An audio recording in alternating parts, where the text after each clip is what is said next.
ओ hello मेरी family. स्वागत है आप सभी का आपके अपने चैनल फार्मर्स लव में।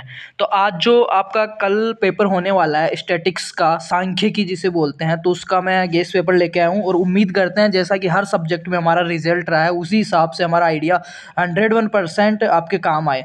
तो थोड़ा सा हार्ड सब्जेक्ट है क्योंकि टेक्निकल वर्ड्स इसमें ज़्यादा हैं। आप मन से थोड़ा जो गोली दे के आते हो वो थोड़ा कम कर पाओगे। तो इतना सा है कि जो हम गेस्ट पेपर बता रहे हैं इनको ज़्यादा से ज़्यादा एक बार आप पढ़ के जाएं ताकि किसी भी बच्चे के बैक लगना फेल लगना ऐसी दिक्कत नहीं आए। तो शुरू करते हैं आपके क्वेश्चंस। हिंदी और इंग्लिश दोनों में बात करेंगे। पहले मैं इंग्लिश में एक बार बता देता हूँ, फिर हिंदी मीडियम वालों को भी बताएंगे तो वो निराश ना हो। पहला जो आपका क्वेश्चन आता है डेफिनेशंस वाला, उसमें बात करते हैं किस किस की आएगी डेफिनेशन। देखो इसमें पहले दी हुई है टाइप, टाइप या इरर, इन दोनों में से एक की डेफिनेशन आपको पूछ सकता है। दूसरी दी हुई है स्टैटिक्स, स्कोप और इसकी लिमिटेशंस के बारे में। तीसरा दिया है give classical definition of probability, है ना, इनको हिंदी में बताऊंगा अभी। चौथा दिया हुआ है अर्थमेटिक मीन। पांचवें नंबर पे दिया हुआ है मीडियम। आगे देखते हैं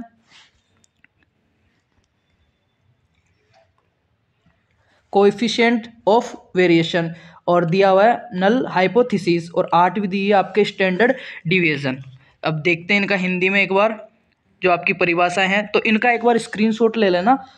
और पेपर देने से पहले या सुबह पढ़ो अभी पढ़ो, एक बार इनका रिवाइज करके आपको जाना है। डेफिनेशन में देखो प्रकार और गलती, मतलब टाइप और इरर, सांख्यिकी के कार्य क्षेत्र और इसकी सीमाएं, संभवतः की शास्त्रीय परिभाषा दीजिए। अब ये थोड़ा सा हिंदी थोड़ा awkward हो रहा है। अंक गणितीय माध्यम और माध्यमिका, माध्यमिका। आगे देखते हैं विभिन्नता का गुणांक और शून्य परिकल्पना आपको देनी है। मानक विचलन की डेफिनेशन आपको देनी है। चौथा क्वेश्चन की करते हैं बात अपन अंतर वाला क्वेश्चन। ठीक है, तो इसमें चार अंतर हमने दिए हैं जिसमें से उम्मीद करते हैं दो अंतर आपको पेपर में देखने को मिलेंगे। बात करते हैं कौन कौन से हैं। सिंपलिंग एंड कंप्लीट इन्यूमरेशन और दिया हुआ है पेड टी टेस्ट एंड। तो जो तीसरा अंतर आपके दिया हुआ है क्लासिकल एंड स्टैटिकल प्रोबेबिलिटी। चौथा आप देख सकते हो correlation, correlation coefficient and regression coefficient के बारे में अंतर है। बात करते हैं इसको हिंदी में देखते हैं। ये इन चारों अंतर में से एक अंतर आपको श्योर मिलेगा, इसके स्क्रीनशॉट ले ले और इनको पढ़ ले, है ना। गणना को सरल एवं पूर्ण बनाना, युग्मित टी परीक्षण और स्वतंत्र टी परीक्षण के अंदर अंतर देना। आपको जो बीच में लाइन करके कॉपी में कैसे लिखना है ये ऑलरेडी मैंने वीडियो डाल दिया है, तो जिन भाइयों ने नहीं देखा एक बार प्लेलिस्ट चेक कर लेना। तीसरा दिया हुआ है शास्त्रीय और सांख्य की सभ्यता।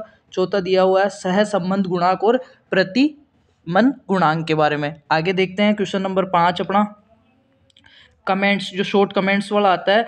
तो ची स्क्वायर टेस्ट और डिग्रीज ऑफ फ्रीडम। तीसरा दिया है इसमें what is mode, what is mode, mode क्या है, ठीक है, हिंदी में भी बता देते हैं इसका। टिप्पणियां ची स्क्वायर परीक्षण के बारे में, स्वतंत्रता की डिग्री और मोड क्या है। स्वतंत्रता की डिग्री को इंग्लिश में बोलते हैं डिग्रीज ऑफ फ्रीडम, तो इस नाम से आपको नोट्स में मिल जाएगा। पूर्ण हिंदी ढूंढने की कोशिश करोगे तो कुछ चीज़ें आपको हो सकता है समझ में ना आए। बात करते हैं क्वेश्चन नंबर 6 ब्रीफली में, जिसको डिस्क्राइब करना है उसके बारे में। What is the ANOVA, ANOVA describe one way classification in details. ANOVA क्या है, इसका एक क्लासिफिकेशन डिटेल्स में समझाना है।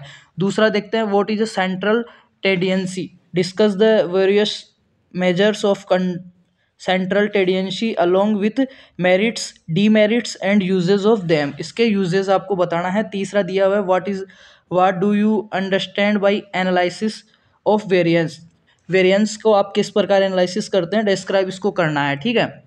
इसकी एक टेक्निक के बारे में आपको बताना है। बात करते हैं 7वें क्वेश्चन की, जो कि बड़ा क्वेश्चन आपके आता है 10 नंबर वाला। तो उसमें करना है explain scatter diagram method and Karl Pearson method to study correlation, write down the relative merits and demerits of these methods. Merit और डीमेरिट्स के बारे में एक ना एक क्वेश्चन आपको पेपर में देखने को मिलेगा। या तो पूछ सकता है इसका मेथड पूछ सकता है, या इसका जो शॉर्ट कमेंट्स है उसमें भी इसका क्वेश्चन आ सकता है। Define the depression, define the depression, explain complete producer of mean division and standard deviation, इसके बारे में दिया हुआ है डिस्प्रेशन के बारे में। और तीसरा जो आपके क्वेश्चन दिया हुआ है वो दिया हुआ है what do you mean by correlation.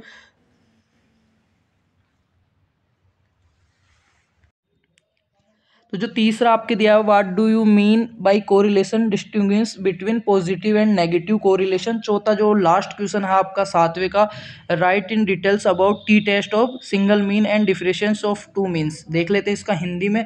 छठे का देखो, एनोवा क्या है, एक तरफा वर्गीकरण का विस्तार से लिखिए। इसका क्लासिफिकेशन बताना था। केंद्रीय प्रवृत्ति क्या है, केंद्रीय प्रवृत्ति के विभिन्न मापों की चर्चा कीजिए तथा उसके गुण व दोष उपयोग सहित बताइए। लाभ और हानि जो है उसके गुण व दोष।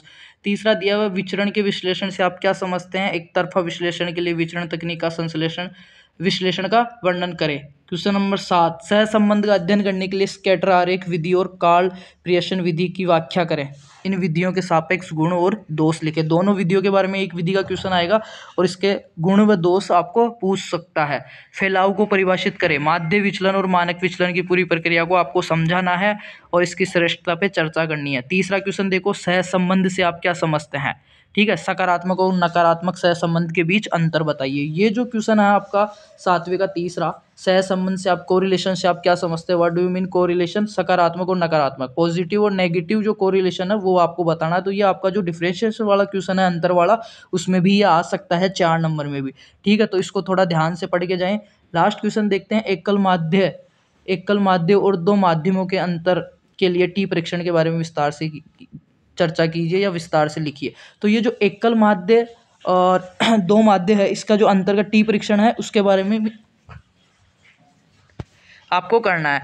तो ये उम्मीद करते हैं, पेपर थोड़ा लेट आया है पर देर से आए दुरुस्त आए, इसमें से क्वेश्चन बाहर नहीं जाना चाहिए। बाकी सभी को बेस्ट ऑफ लक, आराम से पढ़ के जाएं, आराम से जो पूछा है वही चीज़ें लिखें, सह संबंध वाली चीज़ें ही लिखें। ऐसा नहीं स्टैटिक्स के अंदर आप और कुछ लिख के आ रहे हो। जो वर्ड दिया है एटलीस्ट उसके आसपास की चीज़ें ही उससे रिलेट करके लिखें। तो उम्मीद है आप पढ़ेंगे और किसी के भी बैक नहीं आएगी। तो सारे भाइयों को बेस्ट ऑफ लक। और वीडियो है ना थोड़ा लेट डाला है, बहुत से लोगों के पास नोटिफिकेशन नहीं जा रहा है। तो जिन जिन भाइयों ने देखा है, ईमानदारी से आपके जो भी क्लासमेट्स है, कॉलेजेस के ग्रुप हैं, उन सब में शेयर कर देना। Thank you so much and best of luck.